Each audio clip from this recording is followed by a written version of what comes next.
Sa panahon ngayon, hindi na kailangan ng isang armada ng mga warship o squadron ng mga fighter jet para magsimula ng digmaan.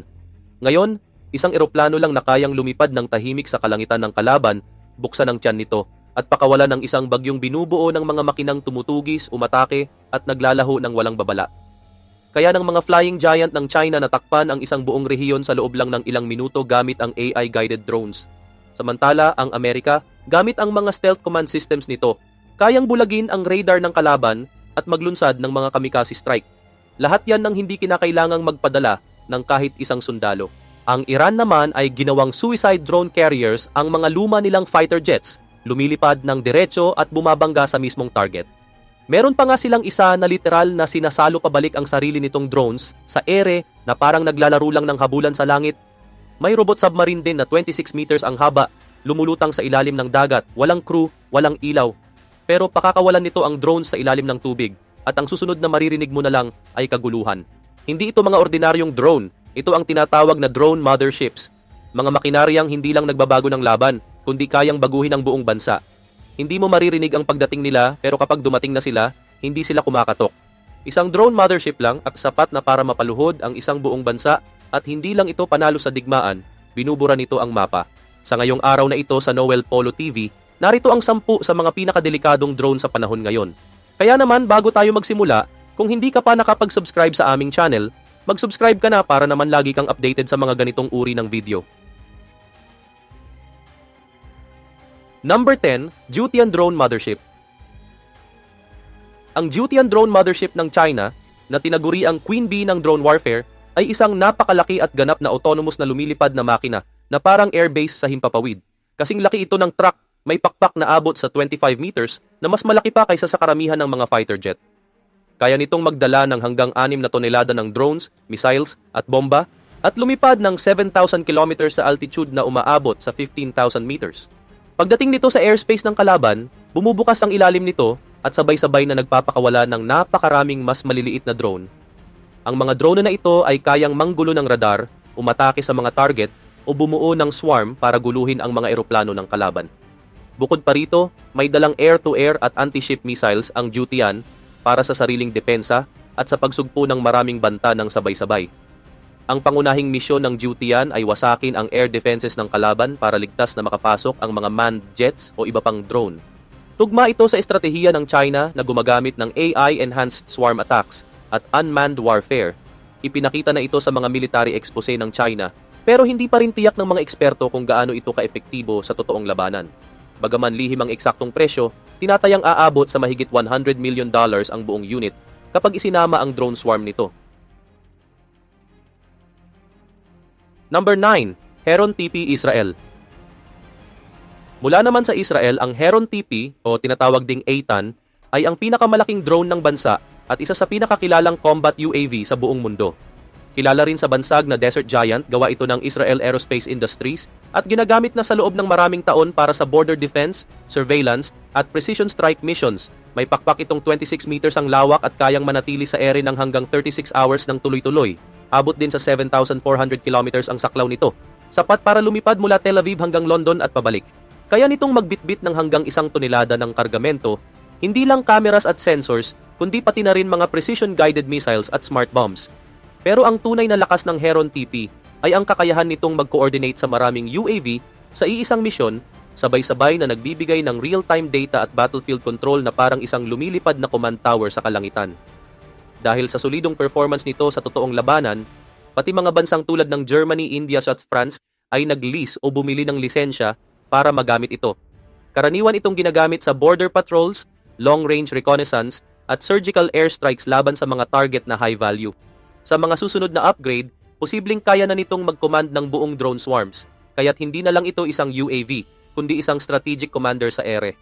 Ang isang unit ng Heron TP kasama ang ground systems at suporta ay tinatayang nasa 35 hanggang $45 million ang halaga. Number 8, Japan UAVs. Bihira mang mapasama ang Japan sa mga headline tungkol sa drone warfare, tahimik itong gumagawa ng ilan sa mga pinakamatalinong combat drone sa buong mundo. Sa ilalim ng Japan Air Self-Defense Force, kasalukuyang dinidevelop ng bansa ang mga combat support UAVs na magsisilbing lumilipad na command hubs para sa mga drone swarm tuwing misyon. Bagamat nasa development phase pa lang, hindi lang lakas at firepower ang layunin ng mga drone na ito, kundi ang kabuuang kaalaman sa larangan ng digmaan. Ang tungkulin nila ay mangalap ng intelligence, maglabas ng utos, at mag-coordinate ng mga atake sa pagitan ng mga AI-controlled drone fleets. Dinisenyo ang mga ito para maunang lumipad kaysa sa mga manned aircraft, tukuyin ang mga banta, at i-guide ang ibang drone sa mga tamang posisyon sa labanan. Nakatuon ang Japan sa smart warfare, lalo na sa rehiyon ng Pacific, kung saan patuloy ang tensyon mula sa China at North Korea. Ang mga UAV na ito ay susuporta sa mga stealth aircraft tulad ng F-35A at ang sariling next-generation fighter ng Japan para mapagaan ang trabaho ng mga piloto at magkaroon sila ng mas malinaw na larawan ng labanan. Bagamat hindi pa isinasa publiko ang eksaktong detalye ayon sa mga insider, magiging AI-equipped at mission-smart ang mga drone na ito. Isang malaking hakbang para sa Japan sa makabagong anyo ng digmaan.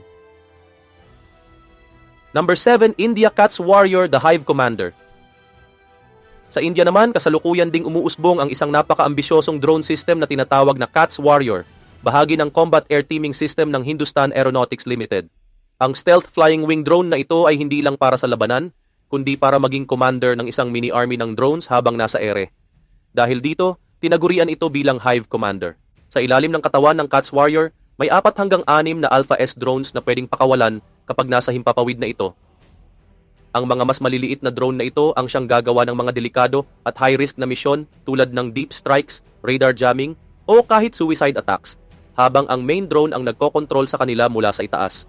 May 12 meters wingspan ito, may stealthy design para makaiwas sa radar, at may sapat na espasyo para sa precision-guided bombs, sensors, at electronic warfare pods. Inaasahang gagamitin ito kasama ng mga HAL Tejas fighter jets ng India at maging sa mga future stealth aircraft nila. Ang nagpapalakas sa CATS Warrior ay ang focus ng India sa autonomous teamwork, mga drone na kayang kumilos ng magkakasama nang hindi na kailangang kontrolin ng tao bawat galaw nila. Kapag ganap ng deploy, kaya nitong magpatrolya sa mga border, umatake sa mga kampo ng terorista, o guluhin ng radar ng kalaban, at lahat ng ito ay hindi inilalagay sa panganib ang buhay ng kahit isang piloto.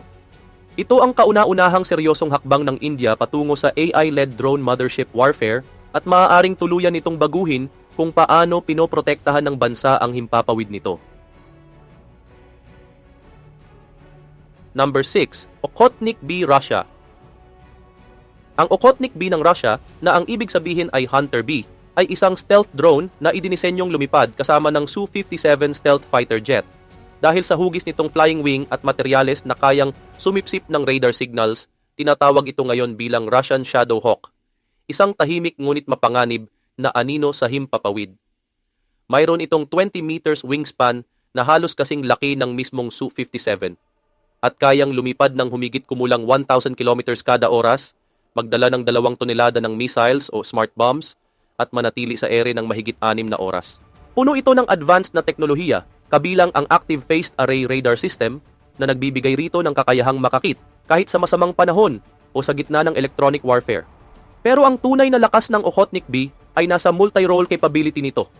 Kaya nitong magsagawa ng stealth bombings, air-to-ground strikes, at posibleng air-to-air combat. Bukod pa rito, inaasahang gagampanan din nito ang papel ng commander o relay point para sa mga micro-drones para maging isang tahimik na general ng larangan ng digmaan. Naipakita na ito sa mga test flight ng Russia kung saan lumipad ito kasabay ng Su-57, isang patunay na pwedeng magsanib puwersa ang mga manned at unmanned aircraft sa mga komplikadong operasyon. Sa isang kinabukasang puno ng radar jamming, drone swarms at AI warfare, ang Okhotnik B ang inaasahang magiging ghost weapon ng Russia sa frontline. Number 5, MQ-9 Reaper. Ang MQ-9 Reaper na ginawa ng General Atomics ay isa sa pinakasikat at pinaka-epektibong military drone na kailanmay na imbento. Pinasok nito ang serbisyo ng US Air Force noong 2007 at mula noon ay binago nito ang paraan ng pakikidigma. Kaya nitong lumipad hanggang sa altitude na 15,000 meters at manatili sa ere ng 27 hours ng tuloy-tuloy. Mayroon itong 20 meters wingspan at gumagamit ng satellite links para magpadala ng live data habang kinokontrol mula sa napakalayong distansya. Originally, ginawa ito bilang spy drone, pang-espiya lang. Pero kalaunan, naging isang ganap na strike weapon. Kayang magdala ng hanggang 1.7 toneladang armas, kabilang ang 4 na Hellfire missiles at dalawang 500-pound laser-guided bombs. Ang mga sensors nito ay napaka-advanced, kaya nitong subaybayan at tamaan ang mga target kahit sa gitna ng bagyo, dilim ng gabi, o electronic interference. Napatunayan na ang bisa ng Reaper sa mga digmaan sa Iraq, Afghanistan, Syria, at Yemen. Kabilang na ang high-profile strike noong 2020 laban kay Iranian General Qasem Soleimani. Hanggang ngayon, isa pa rin ito sa pinakapinagkakatiwalaang sandata ng US Air Force sa larangan ng modernong digmaan. Number 4, HESA Karar Iran. Isa sa pinakakakaibang military drones ng Iran ay ang HESA Karar, gawa ng kumpanyang HESA at base sa lumang US F-5 fighter jet. Una itong ipinakita noong 2010 at bagamat hindi ito high-tech o fancy, ito ay mabilis, mura at idinisenyo para sa swarm attacks. Kaya nitong lumipad ng hanggang 1,000 kilometro sa bilis na 900 kilometers kada oras habang may dalang 5 hanggang 10 Shahed 136 kamikaze drones. Kapag malapit na ito sa mga target ng kalaban, pinapakawalan nito ang mga drone para umatake sa radar systems, air defenses, at mga planta ng kuryente. May mga pagkakataon na ang mismong Karar ang bumabangga sa target na parang suicide drone.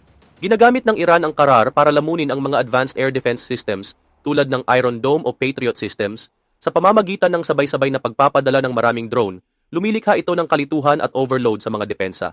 Bahagi ito ng estratehiya ng Iran na gumagamit ng murang teknolohiya upang pag-urin ang mas malalakas na kaaway.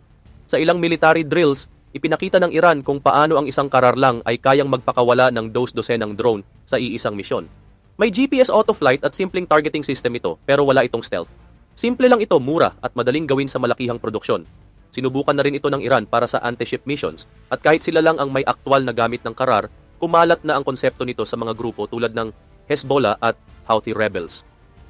Tinatayang nasa $500,000 hanggang $1 million ang halaga ng isang unit. Maliit na halaga kumpara sa pinsalang kaya nitong idulot sa modernong battlefield.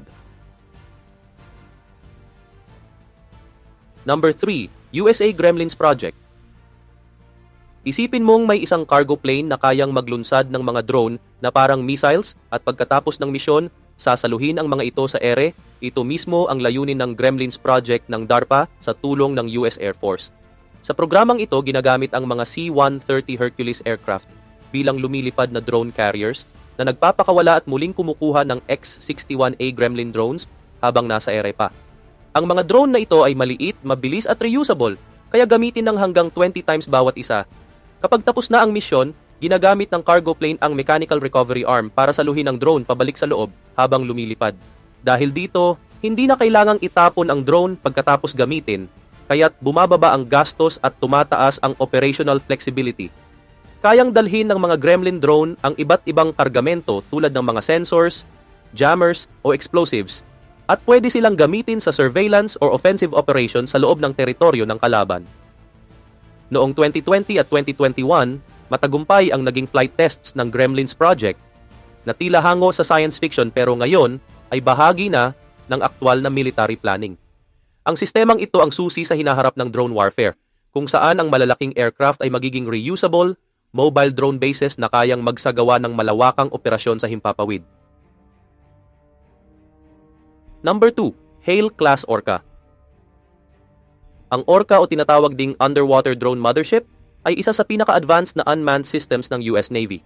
Gawa ng Boeing, ang drone submarine na ito ay 26 meters ang haba, walang sakay na tao, at kayang manatili sa ilalim ng dagat ng ilang buwan habang naglalakbay ng libu-libong milya nang hindi umaahon sa ibabaw. Bahagi ito ng malawakang pagbabago mula sa mga drone sa himpapawid tungo sa mga lihim na operasyon sa ilalim ng karagatan. Kayang magdala ng hanggang 6 na mas maliliit na underwater drones sa loob nito, kabilang ang mga torpedo-sized UUVs tulad ng Razorback o Race, na ginagamit sa pagtuklas ng mina, paniniktik, seabed mapping at data relay. Nakadepende sa modules ang misyon ng Orca. Pwede itong mangalap ng intel, manggulo sa sonar ng kalaban, magbantay sa sea cables, o maglagay ng sensor sa mga mapanganib na lugar. Mayroon itong AI navigation, sonar at acoustic sensors, at kaya rin kumonekta sa satellite kapag nasa ibabaw o malapit sa surface. Dahil sa stealthy na hugis at tahimik nitong propulsion system, mahirap itong matukoy. Ginawa ito para sa Pacific Theater bilang bahagi ng plano ng Amerika para sa long-range island defense at kontrol sa ilalim ng dagat.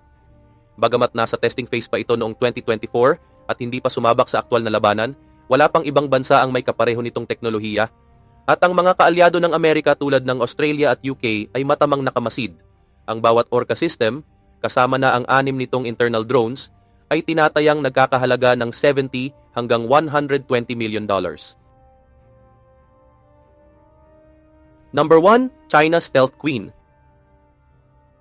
Mula naman sa China, ang CH-7 Rainbow na tinaguriang Stealth Queen ay ang sagot ng bansa sa US B-2 Spirit Bomber, pero ang CH-7 ay walang piloto. Gawa ng China Aerospace Science and Technology Corporation, ang CH-7 ay may flying wing design na may 22 meters wingspan. Ang makinis at radar evading na anyo nito ay dinisenyo para sa mga stealth missions sa kalagitnaan ng teritoryo ng kalaban. Bagamat nananatiling classified ang karamihan sa specs nito, tinatayang kaya nitong magbitbit ng 2 hanggang 3 toneladang payload, sapat para sa bomba, surveillance pods, o mga kagamitan para sa electronic warfare. May mga analysts na naniniwalang sa mga susunod na bersyon, posibleng kaya na rin nitong mag-command ng mga drone swarm habang nasa ere, na kung saan ginagawa itong isang high-altitude drone mothership. Pangunahing misyon nito ang deep strike operations, kung saan mahalaga ang katahimikan at pagiging invisible. Lilipad ito sa gitna ng defensive airspace para wasakin ang radar, missile batteries o mga command centers bago pa mapansin ng kalaban na nariyan na siya.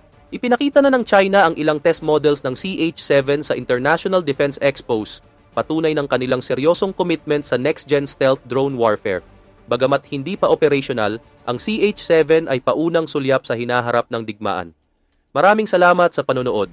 Abangan pa ang mga susunod na episode dito sa Noel Polo TV, kung saan binubunyag ang mga pinakamakabago, nakakagulat at lihim na makina ng digmaan.